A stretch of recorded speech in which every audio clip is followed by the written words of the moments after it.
Contamination from toxic chemicals known as PFAS is forcing more Maine farms to pull their products. The chemicals were in leftover sludge from wastewater treatment plants, and that sludge was hauled to farms across the state and used as fertilizer.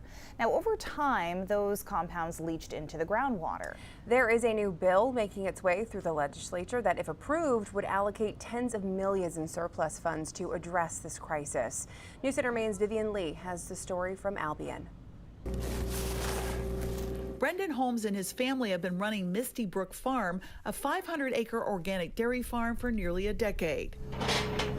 After high levels of PFAS chemicals were discovered in the soil, water, and produce at a nearby farm last fall, Holmes tested some of his land, well, and dairy products. His fields were spread with wastewater sludge used as free fertilizer under a previous owner. And the well came back completely fine, thankfully. The feed and the milk did not. The source of that contamination, 35 bales of hay purchased from an organic farm. His entire herd of Jersey cows consumed the tainted hay for 2 months. And the owners of that farm had no idea that their farm was contaminated until I notified them. The compounds are known as forever chemicals because it takes years for them to break down in the environment. The chemicals have also been linked to serious health problems, including organ cancers and federal health studies. With levels above the safe limit, the farm pulled its products, ranging from milk cream to grass-fed beef, from shelves of 35 grocery stores.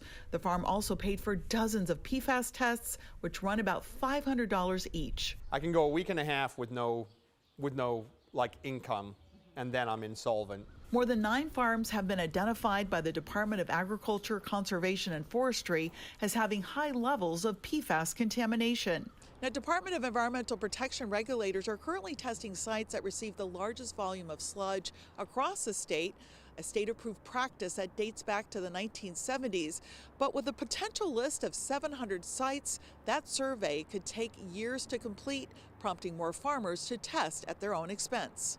They need testing support, they need income replacement, they need funds to be able to pivot their business to something different if, depending on what their test results come back as. And then ultimately they do need a buyout. The Maine Farmland Trust and the Maine Organic Farmers and Gardeners Association started a PFAS emergency relief fund to help farmers dealing with PFAS exposure.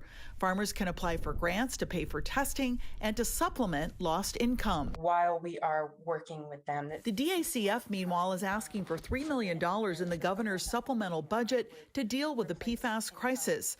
Testifying recently before the legislature's Appropriations and Financial Affairs Committee, Commissioner Amanda Beal says the funding would go to hire more staff, increase testing capacity, and set up a long-term assistance fund. The program that we're working on would replace income lost for up to a year as a starting point. I think we have to see, for some farms it could take longer. But MOFGA officials told lawmakers a much larger investment by the state is needed now.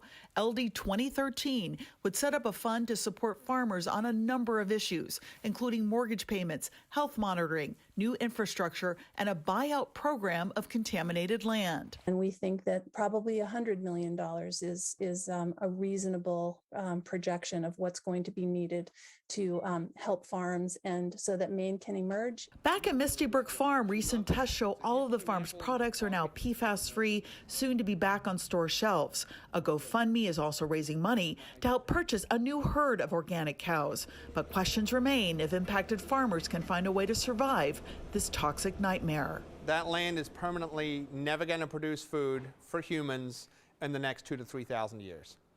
It can either grow trees, solar panels. As livelihoods continue to hang by a thread. In Albion, Vivian Lee, News Center, Maine.